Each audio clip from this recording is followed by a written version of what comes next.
The spookiest time of year is here. Hey everyone, it's Lauren, and I'm kicking off Halloween at the Princess Baker.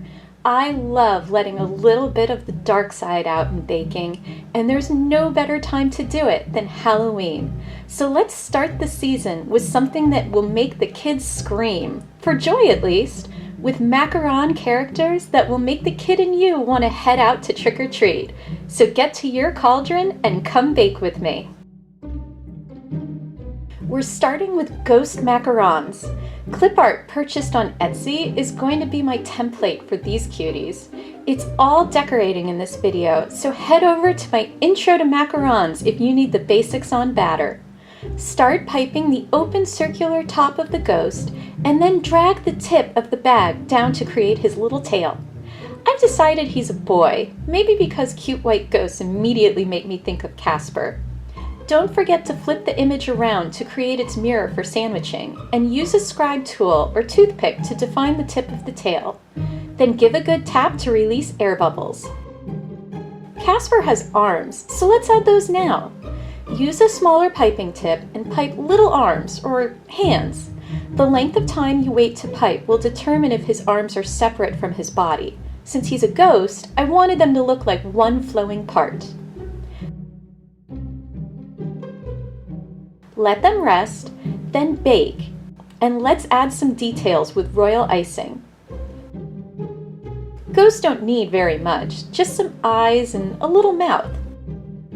Hi, happy guy.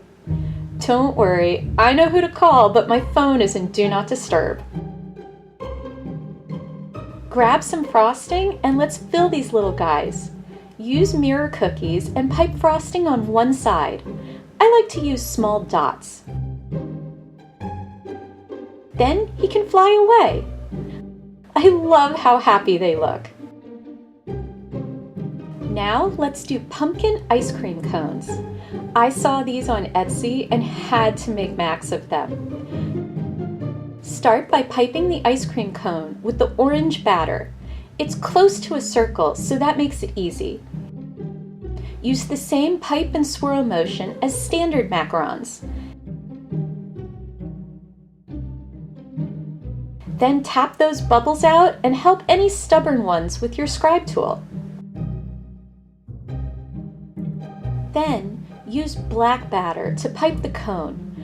I like to start with the line at the cone to begin the triangle shape, filling it in as I go.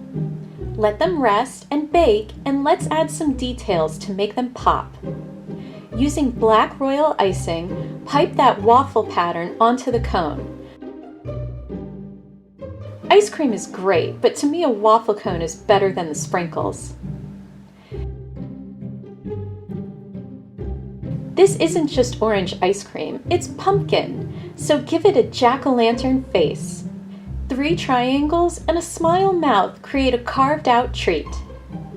You can leave them open, or you can fill in the gaps.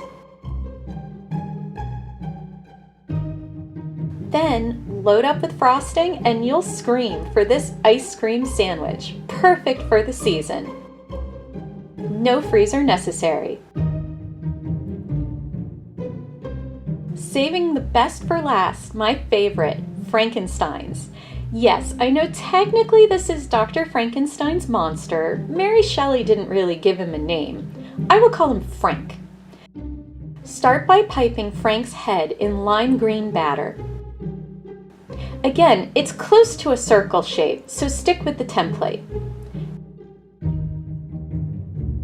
Then use black batter to square off his head and add hair. You can use the black to overlap the green. Then drag his bangs with your scribe tool. Looks like a monster with a great head of hair to me. Give him a tap to come alive, and then give him ears. To separate his ears from his head, I waited about 10 minutes for the batter to dry. Then, using a smaller tip, added little ears. He should hear the delightful screams. Rest, bake, and add more royal icing details to his face. For eyes, Use yellow royal icing and the wet-on-wet technique to add his black pupils. He gets a grimace instead of a smile and a little scar. Still adorable. Fill in with frosting, and I dare you not to say, "It's alive!" 'cause he is, and he's so cute. Spooky cute macarons are ready for your Halloween party. They really are too cute to spook.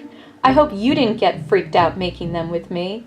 Subscribe now for your next adventure with the Princess Baker. Happy Halloween!